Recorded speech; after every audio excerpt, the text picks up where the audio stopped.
जी सुबोध जी, आज क्या कुछ खबरें हैं दुर्ग में जो सुर्खियों में रहने वाली हैं?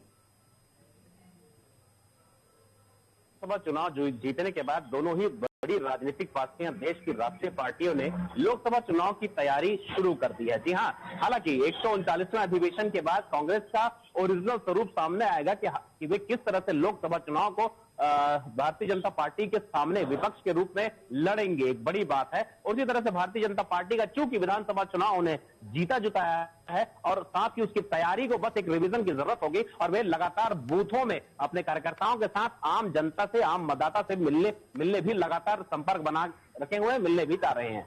अब इसके बाद एक बड़ी अपडेट है जी, बड़ी अपडेट ये है कि दुर्ग जिले में 13 जो कोरोना के पेशेंट पाए गए हैं, उसमें से 6 जो कल मिले थे, जिसमें कि 186 लोगों की लगभग एंटीजन और आरटीपीसीआर टेस्ट हुई थी।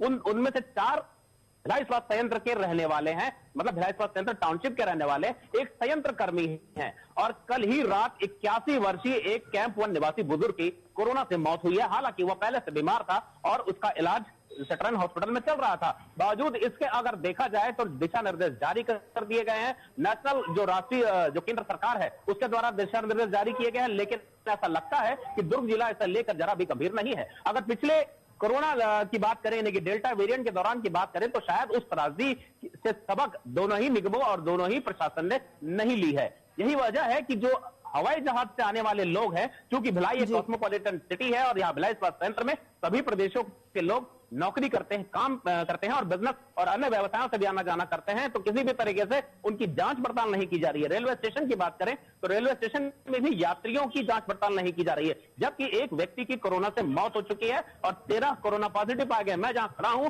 यह वो सेटरन हॉस्पिटल है जहां पर कोरोना पेशेंट का इलाज होता है और यहां पर पिछले दिनों मॉकड्रिल हुआ था कोरोना को ही लेकर कि जब कोरोना विस्तार से फैल जाएगा, यानी कि बहुत अधिक मात्रा में इसकी संख्या में, अधिक संख्या में इसके मरीज मिलने लगेंगे, तो किस तरीके से इलाज मुहैया कराई जानी है, क्वारंटाइन करना है, आइसोलेशन करना है, आइसोलेट वार्ड बनाने की बात कही जा रही थी, लेकिन अब तक ऐसी कोई भी तैयारी दिखाई नहीं दे रही है मैदान पर। जिला प्रशासन की बात करें तो हालांकि जो कि जिला चिकित्सालय दुर्ग है वहां भी दिशा निर्देश जारी किए जाने की बात कही जा रही है, लेकिन तैयारी को लेकर अभी भी किसी तरह की कोई गंभीरता नहीं बरती गई है। यही वजह है कि वहां पेशेंट के साथ जो अटेंडेंट आना जाना करते हैं उनकी भी जांच पड़ताल नहीं हो रही है, नहीं किसी को मास्क और सैनिटाइजर यूज करने की हिदायत दी जा रही है। केवल अखबारों और मीडिया में ही यह बात सरगर्मी से कही जा रही है कि जिला प्रशासन को मुस्तैद रहनी चाहिए, बावजूद इसके कहीं भी इस तरह की तैयारी नहीं देखी जा रही है। जी सुबोध जी, तो कुल मिलाकर कोरोना को लेकर के कोई भी सावधानी यहाँ पर बरती नहीं जा रही है। और इसी के अलावा बात कर लेते हैं मौसम की। मौसम का मिजाज किस तरीके से है, क्योंकि बीते कुछ दिनों से सर्दी ज्यादा पड़ रही थी, लेकिन अब सर्दी कमी आई है और इसके अलावा बारिश के भी आसार नजर आ रहे हैं, तो किस तरीके का मौसम दुर्ग में देखा जा रहा है? बहुत सही सवाल किया था जी आपने, कि जैसा कि बताया जा रहा है, मौसम वैज्ञानिकों का अनुमान है कि नए वर्ष का जो पहला दिन है वह हो सकता है कि बारिश की फुहारों से शुरू हो, जो आसपास पूर्वी और पश्चिमी विक्षोभ जो बना हुआ है, जो बंगाल की खाड़ी से जो हवा आ रहा है, उससे ऐसा लग रहा है कि आने वाले 2 से 3 दिनों में यहाँ पे बारिश हो सकती है या फिर हल्की फुल्की छींटें भी पड़ सकती हैं और नए साल का जो मजा है वह किरकिरा हो सकता है। पिकनिक में जाने वालों को सावधान रहने की हिदायत दी गई है। और अगर साथ ही अगर भिलाई और दुर्ग जिले के मौसम के बारे में बात करें तो मौसम फिलहाल खुशनुमा है, धूप हल्की सी तीखी है लेकिन ठंडकता बरकरार है। सुबह और रात में लोगों को ठंड लग रही है। जी सुबोध जी, इसी के अलावा नए साल को लेकर प्रशासन की क्या तैयारियां हैं, कितनी एक्टिव दिखाई दे रही है नए साल को लेकर प्रशासन?